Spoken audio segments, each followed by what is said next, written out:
Salut à tous et à toutes, c'est l'Omniscient, j'espère que vous allez bien. Aujourd'hui on se retrouve pour une nouvelle vidéo qui sort de l'ordinaire puisque c'est la première vidéo théorie sur la chaîne. Vous le savez, décembre est synonyme de calendrier et cette année est une année spéciale puisque c'est les 5 ans de la sortie du premier calendrier. Et pour fêter ça, j'ai prévu pas mal de choses. Ainsi, rendez-vous ce dimanche à 16h30 pour un 7 semaines chez l'Omniscient hors série, consacré aux dernières news sur le calendrier et durant lequel je pourrai enfin vous annoncer les projets sur lesquels je travaille depuis plusieurs mois. Sur ce, avant de parler de la forme, parlons du fond. Je vais dans cette vidéo vous présenter des théories et idées sur la potentielle intrigue du calendrier, Boglov en Negadia, le retour d'Hugo et la découverte du passé de Talion. Qu'est-ce que Superflame nous réserve pour cette nouvelle histoire enneigée? On va tenter de le découvrir, et c'est maintenant.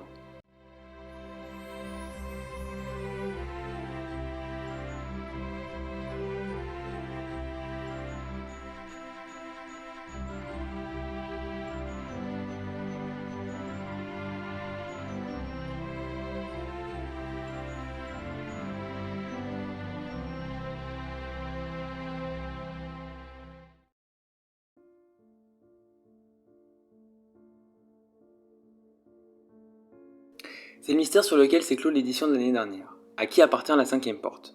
Je m'attends à ce qu'on ait une réponse dans ce calendrier, car chaque calendrier se suit et il y a toujours une réintroduction de l'univers dans les premiers épisodes. Ainsi, et maintenant qu'on sait que le calendrier se déroulera aussi à Marmottin, cette question va forcément être reamenée sur la table. Plusieurs possibilités s'offrent à nous. Tout d'abord, la plus logique voudrait qu'Alias prenne la porte, sans mauvais jeu de mots. Le dialogue de fin de LCP se termine sur Alias qui demande à qui va être confiée la porte, ce à quoi Andrew répond « J'ai bien une idée ». Vous savez à qui la confier? Demanda Alias. Oui, j'en ai déjà une petite idée, répondit Andrew en souriant. Bien que la réponse d'Andrew ne confirme rien, la proximité entre Alias et Andrew laisse peu de doute. Pourtant, des obstacles entraînent la nomination de l'ex-agent de la DGSI à ce poste. D'abord, Alias va sûrement, au vu des événements de la créature des champs, bien que nous ne savons pas si elle est canon ou non, retrouver la tête de la DPA. Il sera sans doute très occupé à surveiller de près tous les éléments perturbateurs et se devra de regarder son rôle de chef d'une division centrée avant tout sur les phénomènes magiques. Avoir une porte serait un avantage, mais aussi un inconvénient dans l'exercice de ses fonctions. Il faudrait du temps pour qu'il maîtrise toutes les subtilités, et ferait-il un travail normal de Dokipa, ou mettrait-il sa porte à l'escient de son poste à la DPA? De plus, cette particularité si singulière lui vaudrait sûrement des ennemis en interne qui ne voudraient pas voir quelqu'un d'aussi influent obtenir la porte. S'ajoute à cela qu'Alias a une famille. Certes, cette dernière a rompu les ponts avec lui, mais il pourrait très bien essayer de recoller les bouts avec elle. S'il choisit de prendre une porte, ce sera un acte qui enterrera définitivement la relation avec cette dernière. En effet, il n'aurait plus le temps de les voir et surtout, il les verrait tous mourir. Alors qui? Certains disent Tassier, pourquoi pas, il n'a pas de famille et sa femme l'a quitté, il n'a qu'Oswald et ce dernier connaît justement bien le fonctionnement d'une porte. De plus, n'ayant pas d'activité à côté, il pourrait reprendre un rôle comme celui d'Andrew à ses débuts. Mais pour moi, il reste l'image de la police marmotanaise, et sans lui, ça ferait bizarre. Certes, le blanc pourrait reprendre sa tête, il s'est illustré en tant que chef et figure de la police lors des événements de Pic-au-Vent, et j'exclus d'office Nathan Bloom qui n'aime pas les postes à haute responsabilité, mais pour autant, je ne me vois pas détacher Tassier de Marmottin. Une autre idée qui est plus personnelle, j'ai pensé au lettré Carmin. Elle est moins crédible car Bennett ne connaissait pas encore bien Carmin, voire pas du tout à l'époque de LCP, et qu'entre temps, on aurait dû voir le lettré avec. Mais pour autant, au vu du trio qu'il forme actuellement avec Cornelius et Camélia, il pourrait aussi hériter de la porte pour être un lettré infiltré qui jouirait des deux statuts. Et puis, il reste une dernière hypothèse, c'est celle d'Hugo. Hugo devrait avoir une vingtaine d'années dans la 5ème porte, il serait donc majeur et pourrait faire ses propres choix. De plus, il a une fibre héroïque et un bon cœur.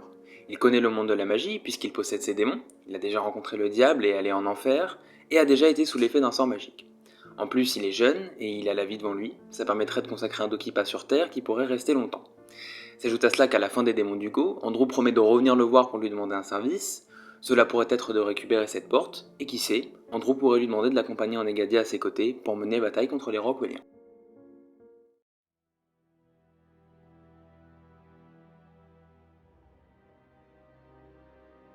Tout à l'heure, je vous parlais d'Alias, qui serait occupé à faire le ménage dans les troupes de la DPA, pendant qu'il devrait aussi assumer son rôle de chef d'une division top secrète. Je m'appuie sur la créature des champs pour soutenir ça, mais voilà, la créature des champs fait preuve d'incohérence si elle se déroulerait actuellement. Je vous invite à aller voir mon TZID sur la série pour savoir pourquoi. Alors il se peut que cette série soit juste du divertissement, qu'il soit inclassable. Dans cette optique, cela voudrait dire qu'Alias est toujours envoyé de la DPA et qu'il n'exerce plus aucune fonction. Bon, ça le libère en partie pour le poste de Dokipa, mais par contre, ça ramène une nouvelle question. Qui gère la DPA actuellement, et quels en sont les agissements? Eh bien, on peut supposer que tout va pour le pire de ce côté. Effectivement, Contumace aurait pu reprendre les rênes et manier la DPA comme il le souhaiterait. Il aurait bien évidemment pris soin de montrer bonne figure et de laisser Sattler et Boglov en prison. Mais ce ne serait que pour un temps, puisqu'il n'aurait sans doute pas arrêté ses manigances. Effectivement, il est très probable qu'il soit resté en contact avec le généralissime Rotarmin, et que les deux gradés aient conclu des accords strictement internes à la DPA. Maintenant qu'il sait aller et venir en Egadia, nouer des relations serait aisé. Alors, de quoi seraient faits ces accords? Je ne pense pas que les ambitions de Contumace et Rotarmin se situent sur Terre, ou en Egadia. Je pense plutôt que les deux veulent dominer leurs planètes respectives, et qu'ils auraient beaucoup à s'apporter de ce côté-là. Contumace pourrait apporter une aide militaire importante en la matière d'armes et de véhicules technologiques à Rotarmin, tandis que ce dernier pourrait fournir des connaissances et des connaisseurs de la magie pour aider la DPA dans ses desseins. Cette aide militaire pourrait permettre de renverser la guerre en Egadia et de retrouver les faveurs de Richard de Rockwell à Rotarmin. Mais de manière plus personnelle, des échanges sont aussi possibles. Sattler, qui serait au courant de la réussite de la création d'une porte, pourrait apporter ses connaissances à la garde occulte, qui pourrait ainsi équiper beaucoup plus de soldats d'une porte. En échange, Sattler en apprendrait beaucoup plus sur la magie et ses utilisations de la vie quotidienne, pourquoi pas aussi sur la nécromancie. Des connaissances qui pourraient lui servir à réaliser son rêve le plus fou, faire revenir à la vie sa femme et son fils. En parallèle, Contumace pourrait enfin obtenir sa porte grâce à Sattler qui retrouvait un moyen de contenir le phénomène de création. En bref, que des échanges fructueux des deux côtés qu'on pourrait voir se mettre en place dès le prochain calendrier. L'enjeu pour les personnages de Marmottin serait d'arrêter du côté terrestre ces manigances qui pourraient plonger Egadia et la Terre dans les ténèbres.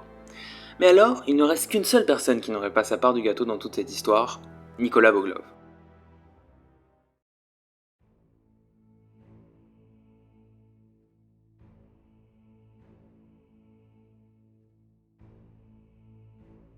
S'il y en a bien un qui rêverait d'aller en Egadia, ça pourrait être très bien le plus grand méchant du SSU, Nicolas Boglov. En effet, on sait que ce dernier ne recherche plus qu'une seule chose depuis qu'il a obtenu l'invincibilité, l'immortalité. Boglov est certes à l'abri de tout, le feu, les balles, la magie, mais pas à l'abri du temps qui défile inlassablement. Le seul moyen pour lui de ne pas prendre de rides, de ne pas faiblir, ce serait de ne jamais vieillir, obtenir la jouvence et ainsi devenir surpuissant. Et dans le SSU, on ne connaît alors qu'un seul moyen pour ça, être propriétaire de porte. C'est d'ailleurs ce qui a motivé Boglov à venir à Marmottin lors de la série de meurtres du 1er au 24 décembre de l'année 2017. Il voulait provoquer Andrew Bennett et lui prendre sa porte de manière à réaliser son rêve. A l'époque, Boglov ne connaissait pas Egadia l'existence des autres Dokipa. Et d'ailleurs, personne ne le savait. Il a échoué plusieurs fois et a fini à Lockwater. Mais est-ce pour autant la fin de son rêve? Non, certainement pas. Avec l'expansion du monde connu, Boglov peut croire de nouveau en son rêve. Maintenant que Sattler sait faire des portes, il se pourrait très bien qu'il en demande aux scientifiques fous. Et voilà, ce serait fini. Il aurait atteint son rêve et pourrait être méchant. Mais non, c'est trop simple. Boglov, en plus d'un rêve, a une colère. Une colère contre tous ceux qui l'ont empêché d'atteindre une personne. Mais encore plus que cette colère contre ces obstacles, il a une haine. La haine la plus intense qu'il soit. Une haine envers Andrew Bennett, son père adoptif.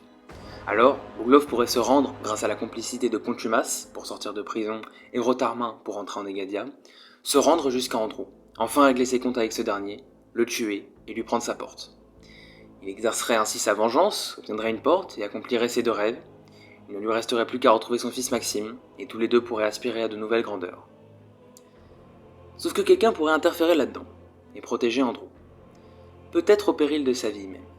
Quelqu'un proche du Dokipa qui ne lâche jamais vraiment des yeux.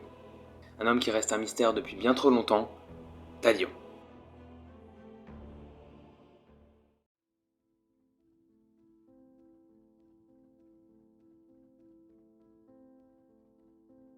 Talion, un propriétaire de porte un peu fou qui a fait sa première apparition en 2020 lors du mystère Marmottin.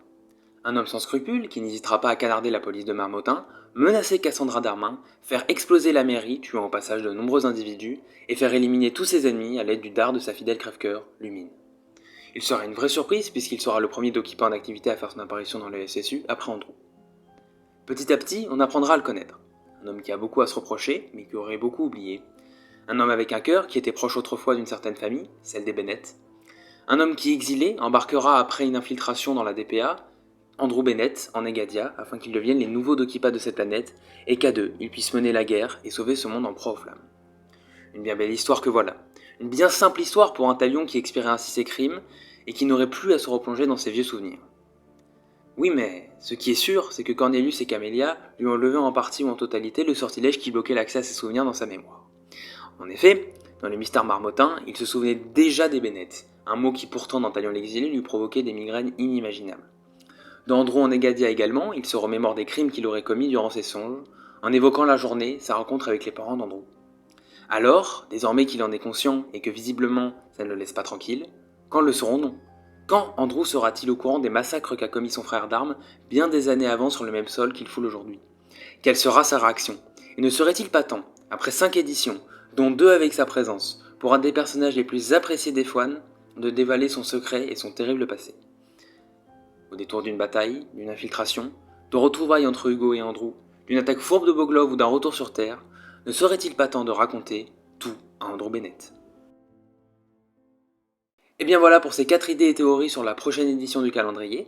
Bien évidemment, d'autres questions se posent, telles que apprendrons-nous plus sur les dieux? Est-ce que Danzo sera présent? Où est passée la scientifique de la DPA qui n'avait pas voulu revenir sur Terre? Est-ce qu'on verra plus de lieux d'Egadia? Et quel sera le rôle de Marmottin dans tout ça? Mais j'ai préféré choisir 4 thèmes à approfondir plutôt que de faire une vidéo bourrue. D'ailleurs, si cette dernière vous a plu, n'hésitez pas à vous abonner, liker et surtout commenter. J'attends vos retours avec beaucoup d'impatience, j'ai beaucoup aimé faire cette vidéo et si elle vous a plu, j'essaierai d'en faire. N'hésitez pas non plus à aller voir ma dernière vidéo, un feat avec Zenart, où on s'est amusé à dessiner les lieux d'Egadia. Puis le plus important, soyez au rendez-vous ce dimanche pour la grande vidéo.info et annonce du mois de décembre. C'était l'Omniscient, prenez soin de vous, ciao.